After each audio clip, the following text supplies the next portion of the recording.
Alors il y a ce texte qui me vient, c'est une métaphore filée d'une maison avec sa déco, ses zones d'ombre, ses fissures qu'on essaye d'ignorer. Franchement, quand je l'écris, je me rends vite compte que ce texte, il n'est pas pour moi.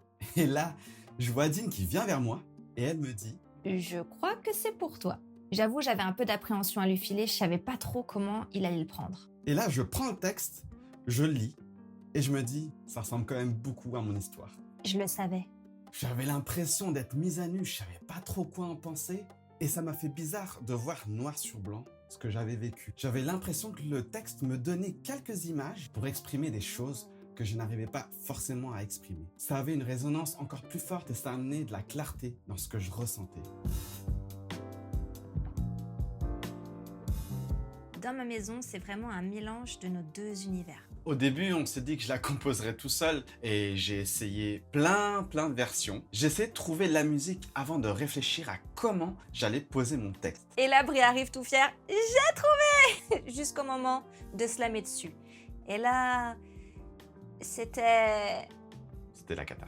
Le tempo du morceau, le flow, ça matchait pas du tout. Du coup, on est reparti à zéro, ensemble, cette fois-ci. Je l'ai aidé à travailler le texte, le flow, l'interprétation. Et après ça, j'ai recréé une base musicale. J'ai testé des trucs au piano, on enregistrait, on modifiait, etc. Et c'est la période où j'ai découvert le mode éolien, c'est une sorte de gamme orientale. Et je me rappelle, il y avait Brie, il était en train de faire ses lignes de basse et tout. Et là, je lui dis, attends, je te mets au défi. Ok, refais-moi ça, mais vire tous les fa dièses. On va tester un truc ensemble. Et ouais, elle est comme ça. Et là, on a eu le déclic.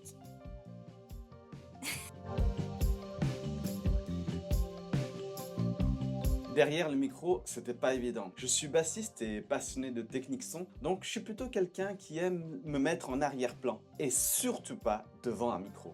Du coup, il faut que j'apprenne le ton, la gestuelle, le flow, l'articulation et commencer à slammer devant un mini public. Moi, Et forcément, j'ai eu des pensées qui traversaient mon esprit, qui disaient « Mais Brian, mais qu'est-ce que tu es en train de faire ?» Et à ce moment-là, toujours se recentrer pour savoir pourquoi je fais tout ça. Donc j'ai pris un temps de maturation, 6 mois, pour relire chaque soir, chaque jour, pour voir comment le texte résonne en moi, quelle intention j'ai envie d'y mettre. Tu as beau répéter 50 fois la même phrase, tu pourras le faire avec des tons différents et une intention différente. C'était et c'est toujours une belle expérience que j'aime partager.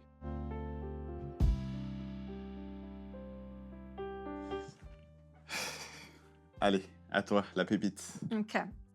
Alors pour moi, la pépite, c'était quand t'étais encore en train de composer seul sur le morceau.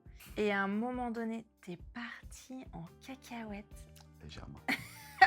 On venait de regarder un soir un documentaire sur un trompettiste de génie qui faisait du jazz, un peu alternatif comme ça. Et toi, je sais pas, t'es monté dans la salle de musique. Ouais. T'as commencé à faire ton truc là et t'es parti dans ton délire. Mais genre un jazz tellement alternatif, si t'es pas initié. Et pourtant, moi, j'étais inspiré dans ma tête. Hein. Ah, punaise. Et là, tu me fais, t'es trop contente. Tu me fais, Adi, viens à tout. Je monte. Et là, j'écoute ta compo et je me dis, ah ouais. Oh, comment je lui dis? C'était un petit peu personnalisé, on va dire. Bon, du coup, on a trouvé un bon compromis. Tu te l'es enregistré Yes. pour une fois où tu as envie On verra. de l'exprimer à un groupe très initié de musiciens. Pourquoi pas. Et puis, on est parti sur autre chose. Et pour moi, la pépite, vraiment, dans ce morceau, c'était la saison d'enregistrement. La session de studio, tu peux pas te louper. C'est-à-dire, on entend tout. Et je pensais que j'allais faire genre 50 000 prises. J'étais déjà prêt psychologiquement dans ma tête. Parce que à la maison, je l'avais fait plusieurs fois devant Adine. Et là, je pensais que ça allait prendre 5 heures peut-être. 5 heures. Et en fait, je me suis rendu compte, j'ai eu la belle surprise de le faire en 2 prises à peu près. Ouais, 2 prises. Voilà. Et en fait, c'est vrai qu'il y a des petites modifications dans le texte, tu te l'es approprié. Moi, on a décidé de garder parce que ça faisait authentique. C'était c'est ça. c'était Donc, chouette. super chouette expérience. Pour moi, c'était la pépite sur ce morceau. On dit souvent qu'une fois une œuvre offerte au monde, elle ne nous appartient plus. En fait, chacun va la comprendre différemment, ça va résonner différemment selon le vécu, l'expérience. Et toi, derrière cet écran, comment ce slam te parle-t-il ? dans ma maison. On veut tout savoir! Ça nous ferait super plaisir de découvrir comment ce chant-là a résonné chez toi. Alors n'hésite pas à nous envoyer un message, à faire un commentaire, ou même en nous envoyer un mail pour qu'on puisse découvrir comment Dieu il agit à travers nos histoires.